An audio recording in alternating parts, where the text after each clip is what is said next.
bicara apa adanya, makan apa adanya, bergaul, berkata-kata apa adanya. Biasa tuh yang bikin repot itu kalau kita tidak apa adanya. Kalau saudara itu merasa belum terlalu kuat beriman apa adanya kepada Tuhan. Saya tegur 1-2 WL ketika orang KKR dan saya dan bilang, sudah capek? Bilang, saya baru takut omong, saya baru bilang, belum, amin. Tidak akan capek kalau kita di dalam Tuhan. Omong kosong sudah, tetap capek. Coba saudara berdiri dari pagi jam 8 sampai jam 6 sore menyanyi-menyanyi. Jangan lelah. Bekerja saudara kira tidak capek. Hidup apa adanya itu lebih baik.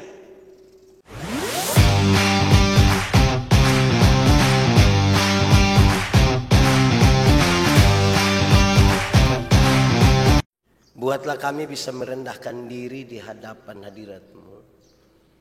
Untuk mendengar, merenungkan, dan dimampukan untuk melakukan kehendak firman-Mu atas kami sekalian. Tuhan tolong jauhkan semua penggoda pencobaan. Kami minta supaya Tuhan terus memberi arti firman-Mu di dalam hidup kami.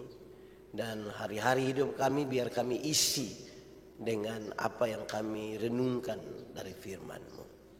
Terima kasih banyak ya Bapak, berkati kami semua. Kami rindu pada firman-Mu. Di dalam nama Yesus, firman yang hidup itu kami berdoa. Amin. Bapak Ibu Saudara-saudara, tema kita hari ini adalah berhikmat dalam iman. Gemit menetapkan bulan Juli sebagai bulan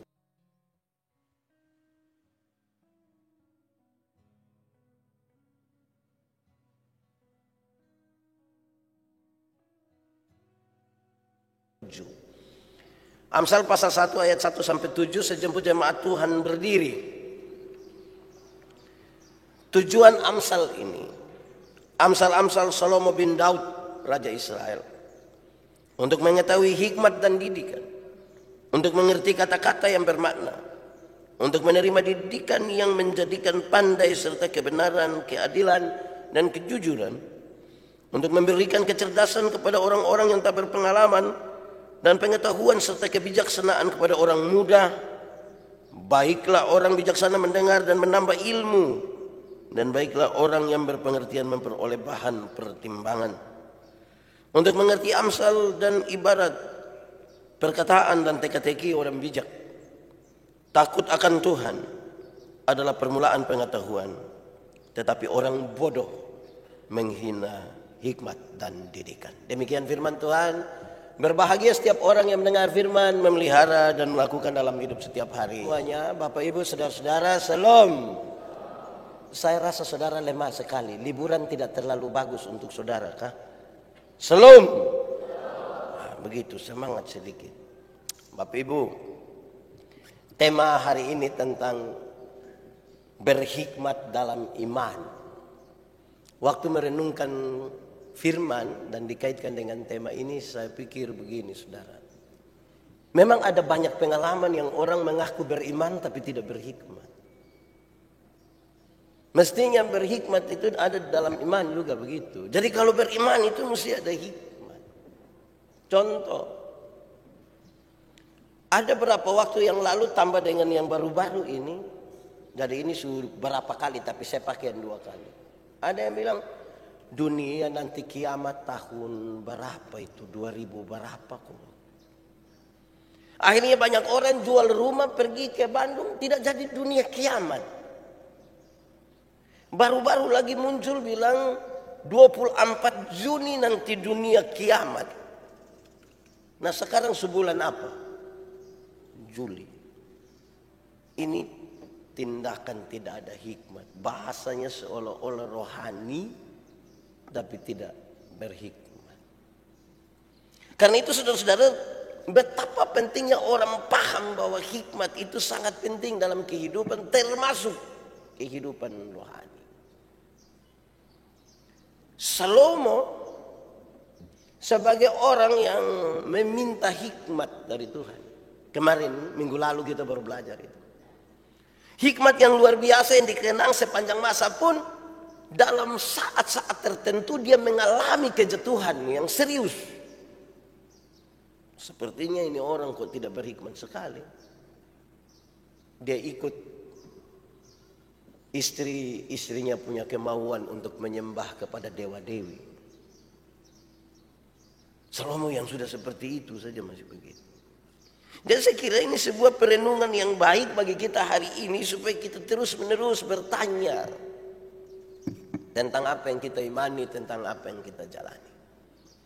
Bapak Ibu Saudara-saudara, di bagian awal saya ingin menyampaikan kepada kita tentang kitab Amsal. Saudara tahu banyak, mungkin bisa juga cari di Google di mana-mana. Tapi secara cepat saya mau kasih tahu, kitab Amsal itu berisi paling tidak 3 hal yang menarik. 1, dia berisi bagaimana orang hidup apa adanya. Orang hidup apa adanya di hadapan Tuhan dan di hadapan manusia, hidup apa adanya saja. Bicara apa adanya, makan apa adanya, bergaul, berkata-kata apa adanya. Biasa tuh yang bikin repot itu kalau kita tidak apa adanya. Kalau saudara itu merasa belum terlalu kuat beriman apa adanya kepada Tuhan. Saya tegur 1-2 WL ketika orang KKR dan saya dan bilang, sudah capek? Bilang, saya baru takut omong, saya baru bilang, belum, amin. Tidak akan capek kalau kita di dalam Tuhan. Omong kosong sudah, tetap capek. Coba saudara berdiri dari pagi jam 8 sampai jam 6 sore menyanyi-menyanyi. Jangan lelah. Bekerja saudara kira tidak capek. Hidup apa adanya itu lebih baik. Kalau uang 10.000 bisa beli sate kambing, apa adanya sate kambing. Tidak usah berusaha untuk potong kambing sendiri. Kecuali kalau ada. Nah itu apa adanya itu. Bagus sekali, itu realistis itu. Kalau saudara menyapa orang tiap hari ketemu bilang, "Shalom, apa kabar semuanya?" Nah, itu bagus. Tidak usah dibuat-buat ya. "Shalom. Apa kabar?" Lama-lama saudara punya rahang itu akan kaku. Apa adanya. Amsal menolong kita. 2. Kitab Amsal itu berisi berbagai-bagai nasihat, berbagai-bagai hal berhikmat yang meruntuhkan ego dari tiap-tiap pembaca untuk bisa hidup secara bersama.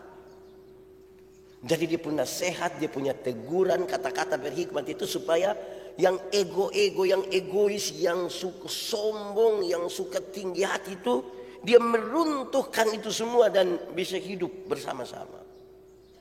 Memang tidak enak kalau kita hidup bersama-sama dengan orang yang egois sekali. Hidup bersama-sama dengan orang yang tinggi hati. Hidup tidak bagus. Ini kitab maksud supaya kita bisa rendahkan diri. Hidup bersama-sama. Hidup. Amin toh?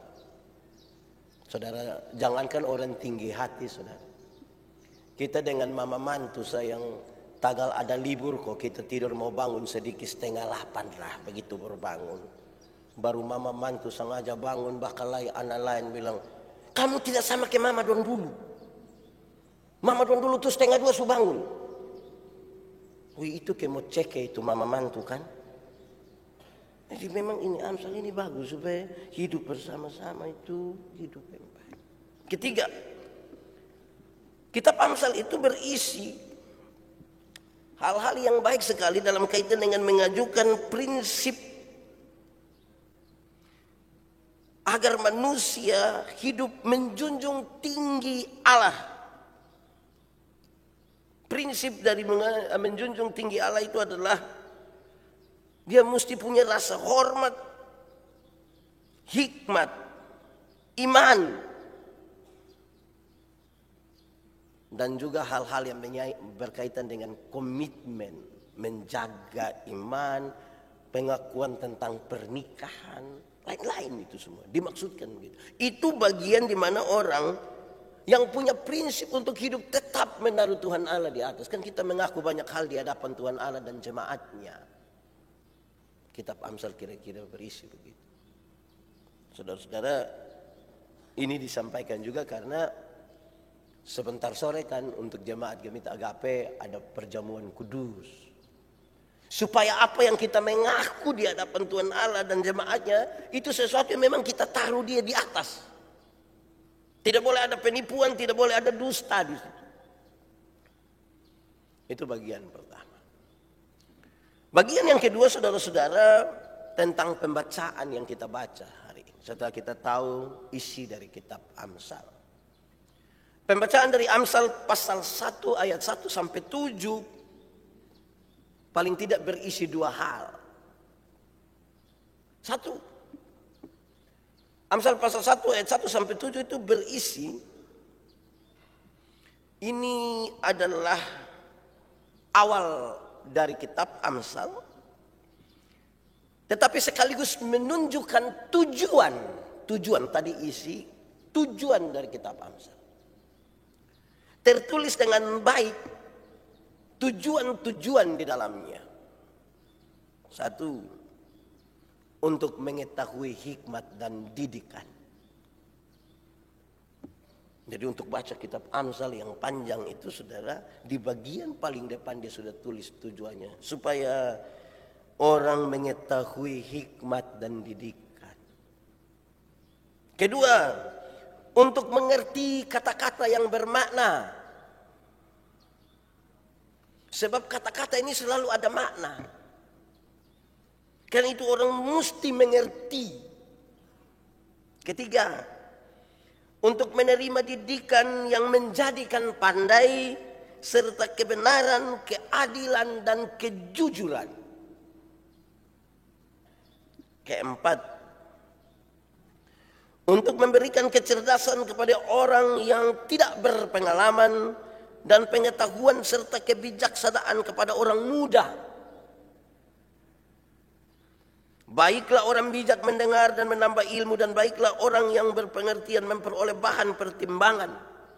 Kira-kira begitu. Dia punya maksud untuk memberikan kecerdasan. Dan yang kelima, tujuannya adalah untuk mengerti Amsal dan ibarat. Untuk mengerti Amsal dan ibarat. Perkataan dan teka-teki. Untuk mengerti Amsal, ibarat, perkataan dan teka-teki. Saya kira ini konteksnya sangat Timur Tengah. Dorang tidak bicara langsung. Dorang seperti kami orang Timor.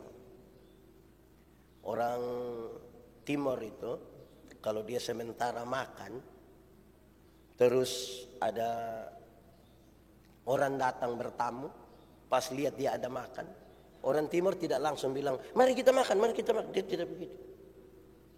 Dia akan bicara pakai bahasa Timur yang kira-kira bilang begini, Bapak, Mama, ini datang pas ketemu kita di dalam sungai. Mari kita baku tolong kau kita keluar dari ini sungai. Dia tidak omong makan. Dia pakai semacam kiasan, dia pakai semacam ibarat. Untuk mengerti itu. Kira-kira begitu. Bapak Ibu saudara-saudara, itu bagian pertama dari pembacaan di Amsal 1 ayat 1 sampai 7 berisi tujuan dari kitab Amsal. Tapi yang kedua saudara-saudara, dia berisi sebuah pernyataan yang saya kira kita hafal dengan baik dan kita kenang, yaitu takut akan Tuhan adalah permulaan pengetahuan.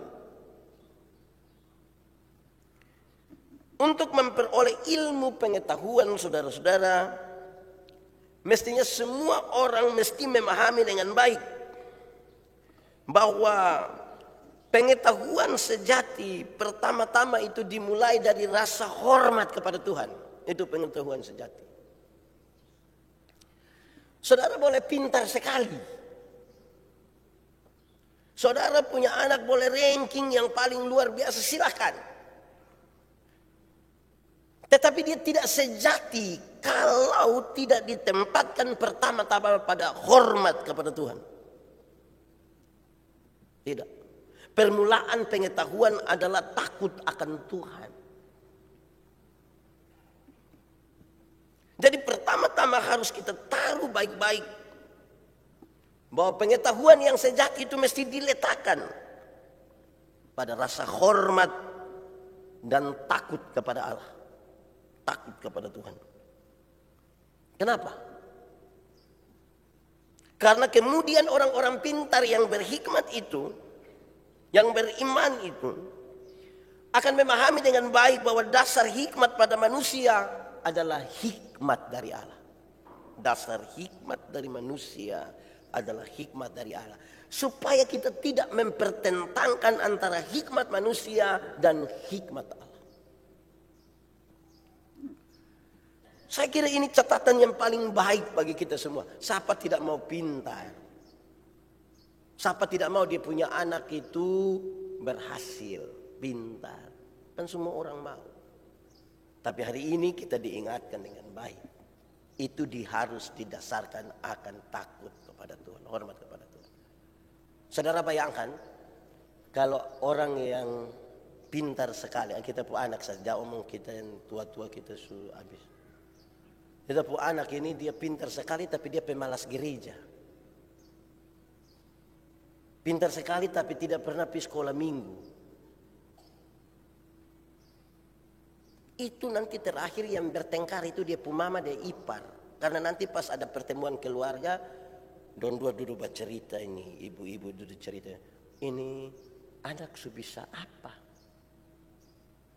Ini orang belum omong lebih, betapa anak itu su bisa bahasa Inggris, bahasa Cina, bahasa Jepang, dan bahasa niki-niki.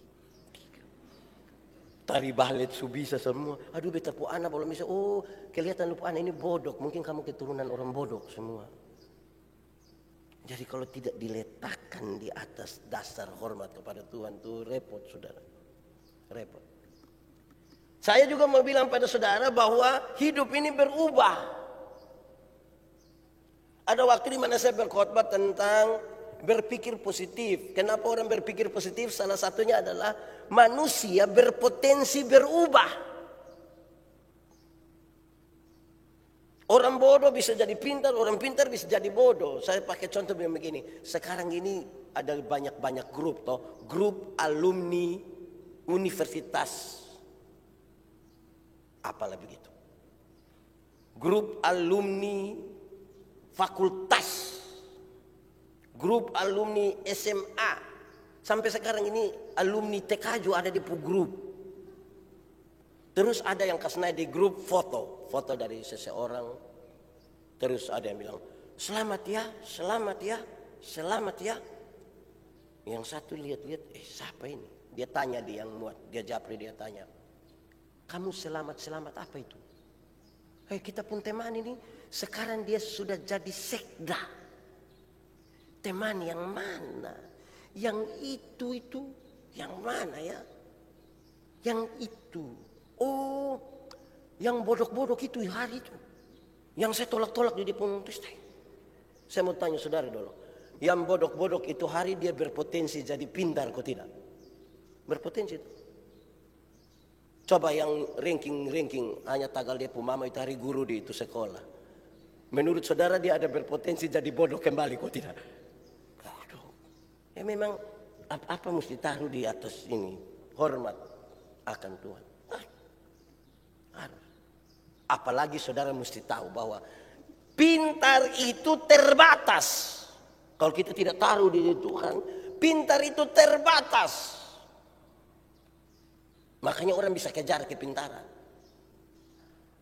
Bodoh itu yang tidak ada batas. Dia meleleh sebegini. Jadi di Kupang ini orang kalau omong lihat orang sudah terlalu bodoh, dia bilang, kalau bodoh ukur-ukur. Bagi-bagi itu bodoh separuh di kiri, separuh di kanan. Kira-kira begitu. Baik, saudara-saudara mari kita belajar. Lalu apa maksud ini semua berkaitan dengan tema kita hari ini. Tema kita adalah berhikmat dalam iman. 1. Orang yang berhikmat dalam iman itu tidak pintar untuk dirinya sendiri. Dia tidak pintar untuk dirinya sendiri. Dia mesti belajar begitu rupa menjadi pintar, tapi kemudian dia menjadi berkat bagi orang lain. Jangan berusaha untuk menjadi pintar bagi diri sendiri. Jadi diletakkan di atas hormat akan Tuhan, takut akan Tuhan.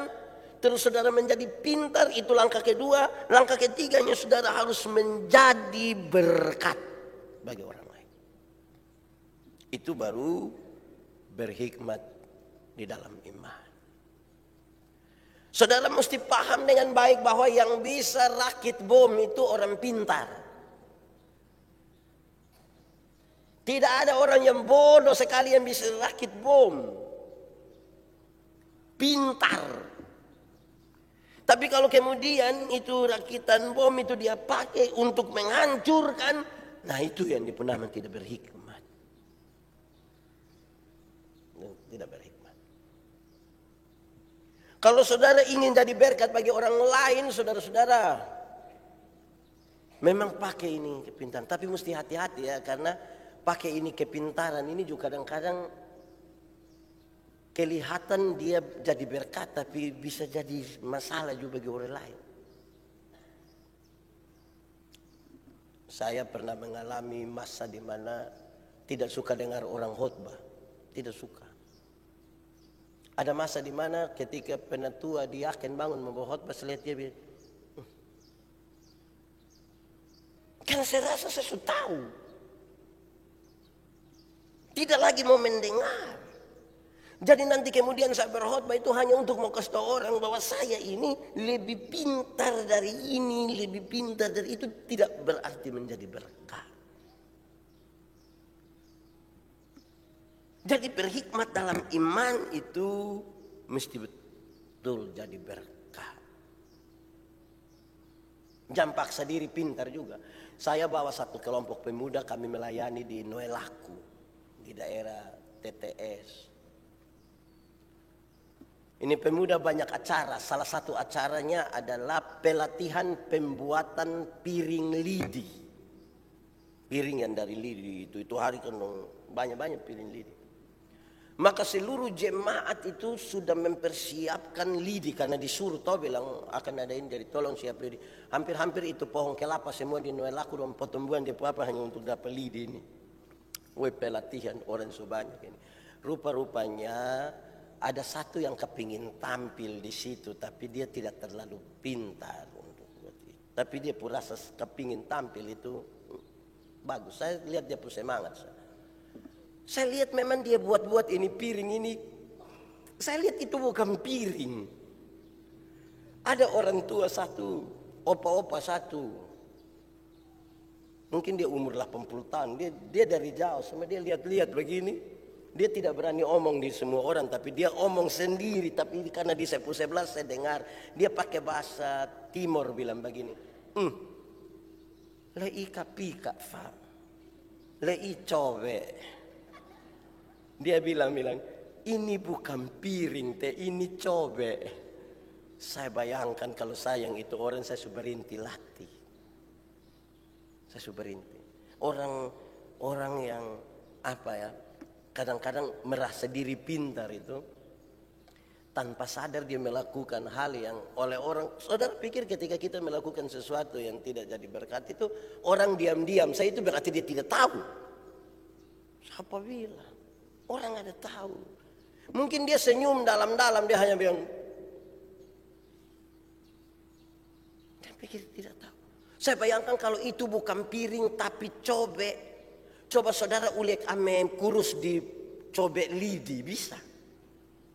Itu mengerikan, itu memalukan sebenarnya.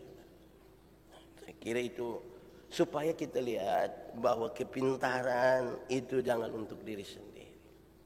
Karena dia punya poin yang kedua.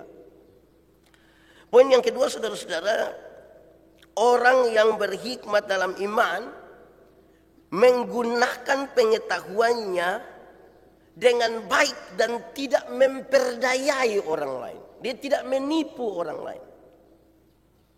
Ada orang sudah cukup pintar, ada orang punya kegiatan rohani, ada orang bisa mengucapkan darah Yesus berkuasa, tapi dia tipu orang. Nah, itu tidak beriman itu. Simbol-simbol rohani kita pakai semua. Tetapi ternyata kita pakai pengetahuan, kepintaran untuk menipu. Yang begitu tidak boleh.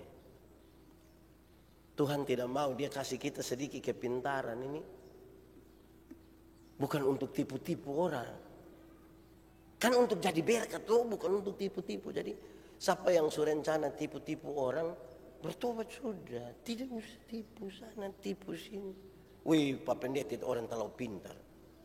Pintar maksudnya dia bisa cipta manusia jalan pakai tangan dari sini pisau Oh tidak, itu orang itu dia kalau omong apa itu yang salah juga benar. Oh itu bukan pintar. Itu bukan pintar. Itu penipu. Itu penipu. Karena itu saudara-saudara, pakailah seluruh ilmu, pakailah seluruh pengetahuan, pakailah semua hal yang ada pada kita, jangan untuk menipu. Ini juga sekaligus peringatan bagi mahasiswa dorang. Atau anak-anak yang orang tua ada kirim dong sekolah di Surabaya kok, di Jakarta atau di Jogja atau di Soe. Ini kasih tahu dorang, kamu ada sekolah baik-baik itu jangan tipu orang tua. Dan tipu. Kalau memang mau dapat uang bulanan lebih sedikit, jangan pakai tipu. Saya pernah marah ada anak satu saudara, saya marah dia ini karena orang tua ini kan bukan orang sekolah, petani. Nah ini anak ini karena dia tahu dia punya papa mama itu tidak tahu tentang registrasi, maka dia kasih tahu dia punya papa mama bahwa dia registrasi setiap bulan. Padahal banyak-banyak uang yang dikirim ini dia pakai kok ajak nona beli baju yang seragam. Satu tulis papa, satu tulis mama. Saya bilang lebih kamu bakar uang itu baju. Saya yakin kamu dua tidak akan jadi papa, mama, papi, mimi itu tidak jadi. Dan memang dua tidak jadi. Karena tipu orang tua. Itu orang tua sampai utang-utang jual buang semua. Sampai tinggal tanah. Tidak bisa begitu. Orang tua kirim pergi sekolah itu tambah pintar. Angka orang tua pun derajat. Orang tua pulang itu senang karena su wisuda toh dan bikin syukuran toh. Bukan untuk tipu-tipu. Bayangkan saudara, kami di kampung itu kalau syukuran itu lama. Saya biasa nasihat orang bilang, pakai ilmu ini baik-baik karena waktu kamu syukuran itu bahkan babi yang tidak tahu mati, yang tidak tahu apa-apa saya ikut mati gara-gara kamu syukuran. Nah kasihan keluarga babi itu dong sudah berkorban lah baru saudara pakai ini apa untuk tipu sana, tipu sini. Aduh, tidak boleh begitu, itu tidak baik itu. Kepintaran, hikmat Tuhan kasih itu tidak untuk tipu, tidak untuk tipu, tidak boleh.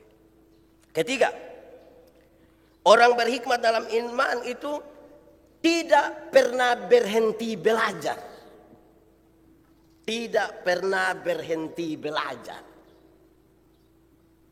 Kenapa tidak pernah berhenti belajar? Biasa di mana-mana orang bilang bahwa sekolah itu ada batasnya, tapi belajar itu tidak ada batasnya. Belajar itu perubahan tingkah laku dari tidak tahu menjadi tahu, dari tidak bisa menjadi bisa. Mesti terus belajar. Ini nasihat bagi kita orang-orang tua ini. Kita tua ini kadang-kadang kita tidak mau belajar lagi. Padahal zaman lagi berubah ini, zaman lagi berubah. Saya ingat saya masih kecil kayak yang ini anak dong ini yang Mawar Saron ini. Kita nonton film itu, film kartun itu orang ngomong hanya lihat di jam tangan. Go. Itu berapa puluh tahun lalu. Sekarang memang betul-betul itu dulu film kartun. Sekarang memang orang bisa ngomong tuh video call. Jadi kalau kita berhenti belajar tidak bisa, mesti belajar. Orang kalau berhenti belajar itu dia kira dia sudah tahu semua. Di dunia ini nih saudara, orang yang pintar sekali itu aman, bodoh sekali itu aman. Yang parah itu yang tahu-tahu sepotong. Yang tahu-tahu sepotong dia bikin rusakin dunia. Kan dia kira dia sudah tahu semua. Mesti terus belajar, terus belajar, terus. Karena dunia ini lagi maju. Saudara lihat, waktu tentang ketakutan saya bilang, ketika kita ada ketakutan, Waktu Tuhan bilang jangan takut, dia tidak suruh kita untuk bilang kamu akan kehilangan rasa takut. Bukan. Dia menyertai kita. Saya biasa pakai contoh kalau kita pergi pertama kali di Ramayana. Waktu Ramayana baru ada, kok ada itu tangga berjalan. Itu nama apalah itu, apa itu? Nah, eskalator tuh. Kita bawa tanta don dari kampung, kau datang, kita bilang, tanta, naik. Tanta, lalu ketika tanta tidak mau naik, kita bikin apa? Pertama kan kita kasih contoh toh, kita bilang, begini tanta. Tanta bilang, biar lebih baik saya naik tangga, saya naik tangga. Dia sudah tidak mau, daripada kepala sakit, pegang dia pun tangan, tarik naik. Baru dia kaget. Langsung kita bilang, itu tuh tanta. Aman tuh, dia bilang, aman. Kalau begitu kamu belanja biar tanta naik turun sendiri. Sudah tanta naik turun sendiri. Jadi terus belajar. Akhirnya kita tidak tahu tanta keluar sendiri di mall, dia naik sendiri, baru suruh orang bikin video. Kirim di rumah dengan muat di grup keluarga. Kan dia sudah maju satu langkah. Jadi kita yang tua-tua juga belajar juga. Saya bawa materi di Bali tanggal 15 kemarin. Saya bilang begini, hei orang-orang tua, orang kita bertobat sedikit dulu. Berpuluh-puluh tahun anak-anak muda itu, dorang dengan rendah hati dengar kita dengan gaya menyanyi zaman 70. Ku berbahagia. Coba hari ini, coba kita rendah hati sedikit, kita belajar dari dorang yang muda, yang menyanyi dengan sangat semangat. Ku berbahagia, yakin teguh, pom pom pom pom. Kita belajar dari dorang. Jadi jangan berhenti belajar. Belajar terus. Tapi yang orang-orang tua saya sarankan jangan belajar main game. Tidak usah belajar main apalah yang bertembak kau bilang ada musuh di belakang itu jangan. Orang tua tidak usah main begitu. Ini sukalah ini barang ini, belajar lain. Teruslah mengembangkan diri. Belajarlah terus. Keempat, orang berhikmat dalam iman menyadari. Berhikmat dalam iman itu menyadari bahwa karakter adalah hasil dari perjumpaan akal dan rasa. Itu karakter. Tuhan Allah kasih kita otak, Tuhan Allah kasih kita perasaan. Saudara pasti ingat ketika saya bilang, perjumpaan akal dan rasa itu membentuk karakter manusia. Hidup tidak bisa hanya pakai otak punya mau, penyeimbangnya harus perasaan. Hidup itu tidak bisa pakai perasaan saja, harus penyeimbangnya rasa. Itu berkarakter. Saudara tahu kenapa Kain tega sekali membunuh adiknya Habel? Karena akal dan perasaan sudah tidak lagi berimbang. Akal dan perasaan sudah tidak lagi berimbang. Dia sudah tidak peduli ini mau saudara kandung kok bukan kok. Dia sudah tidak peduli karena otak dan perasaan. Berhikmat dalam iman itu dia mempertaruhkan ini. Berkali-kali saya bilang pada saudara, yang membedakan manusia dengan ayam itu saudara, ayam itu ada otak tapi tidak pakai otak. Makanya tidak ada sekolah ayam. Yang ada hanya sekolah untuk manusia. Ayam itu ada ada hati. Dia pun nama hati ayam. Tapi ayam tidak pakai perasaan. Makanya ayam itu tidak tahu cemburu. Saudara pernah cemburu kok tidak? Pernah toh? Kan bukan ayam. Nah, perjumpaan ini dua ini membentuk karakter.